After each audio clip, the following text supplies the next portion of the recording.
hoping that I can make my podcast soon. But yeah, so we're gonna see. It's gonna be a rough draft for first podcast.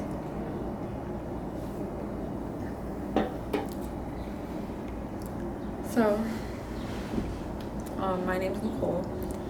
I've been working on starting a podcast for a long time.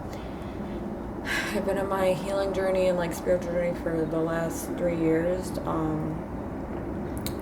And it really started in 2019 was my first spiritual awakening.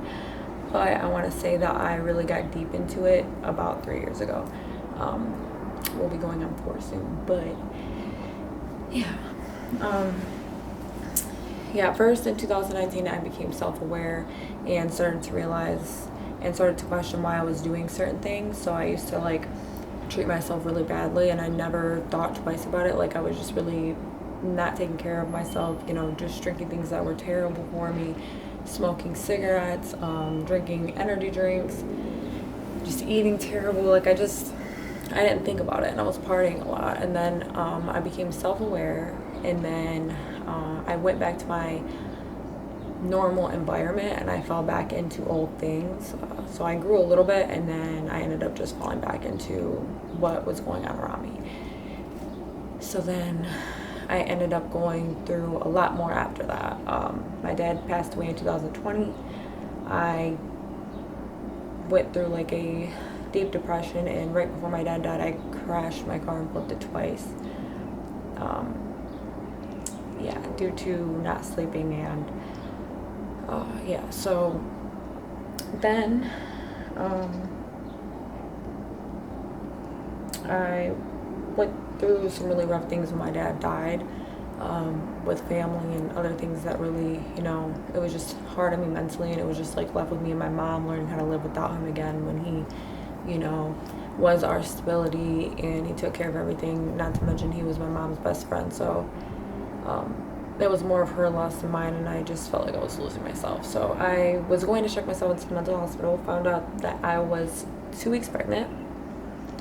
It ended up changing my life. And once I had my son, I realized in order to love him correctly, you have to heal, or else you're going to hurt him in the ways you were hurt, or you are going to just pass on things that were passed on to you that you didn't ask for. So it was that love is so pure and precious, and we're never going to be able to fully give back to our children, but it feels like they deserve every part of you. And I know the only way I can give him the best possible version of me, because I'm never going to be at my 100% best, but the best possible version is to fall in love with life myself. You know what I mean? I can't be miserable and hate my job and hate my life, and then possibly lead in a good example, lead a good example for him. I don't want to pass these things down to him. I want him to have a better chance than I did. I didn't have the guidance that I needed growing up, and I just want my son to have that. So I knew that I had to become passionate about the things I love and the things I want in life, because I'm the kind of person that needs to love what I do and enjoy what I do in order to keep doing it. You know what I mean? I will self-destruct if I have to just work a regular job that I hate and just do what I have to do to maintain. I just can't see myself living that kind of lifestyle. It just doesn't seem like it's doesn't seem like that's what's meant for me anyway. So going through this whole transition is even from a child, I went through a lot, which that'll be something I talk about at a later time. Some people know, some people don't, but it was just the transition. I went from even being a child at 12, I knew that I had depression and anxiety, and I didn't know how to deal with it. I used to wake up every day angry. I would just be mad every day, and my best friend at the time would wake up happy, and I didn't understand why I was so irritated, but I also didn't understand why the fuck are you so happy so early.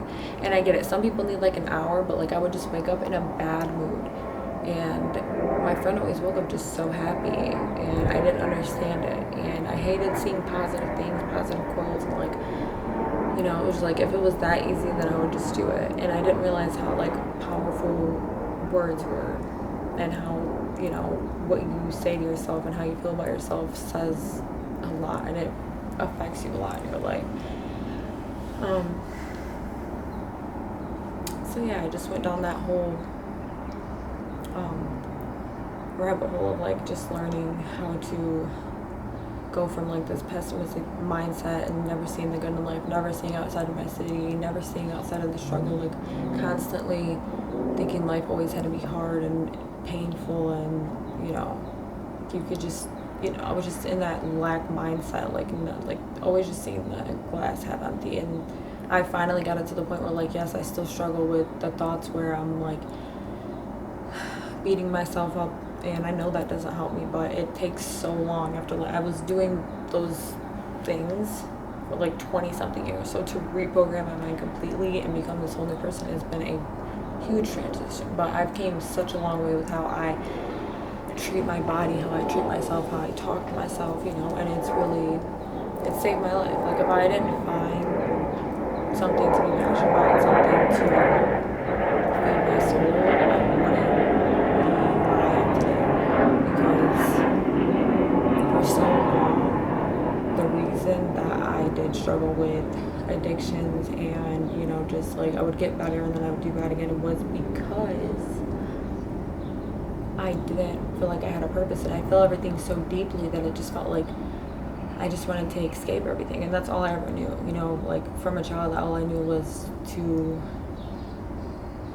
find any way to block out what was going on in my reality, so I got inside of my head about it.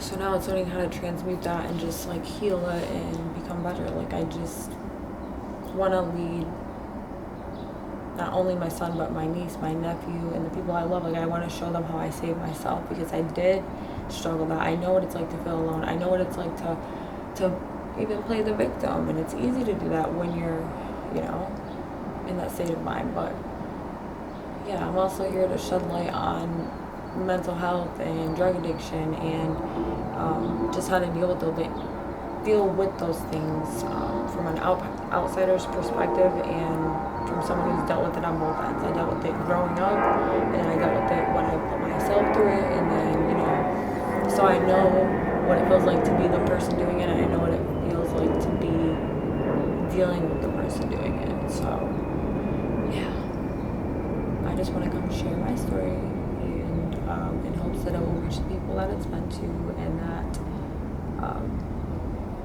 yeah, I love talking. I love sharing my story, my experiences, my wisdom, how I dug myself out of a hole, how I found the good in every day instead of looking for the bad. And that doesn't mean I'm perfect and that I don't struggle with any of it at all. It just means that I've taken the steps to do it, and over the years I've seen how much it's benefited me, and I wouldn't change it for the world. It's hard to sit down and realize that, you know, your fate is in your hands. Like other people can play a part, but at the end of the day, what ends up, like how your life ends up is on you, and you can't blame anybody else. And if you're going to blame people for where you end up in life, then you will probably never grow or become the person you truly want to be. So yeah, but that's all for now.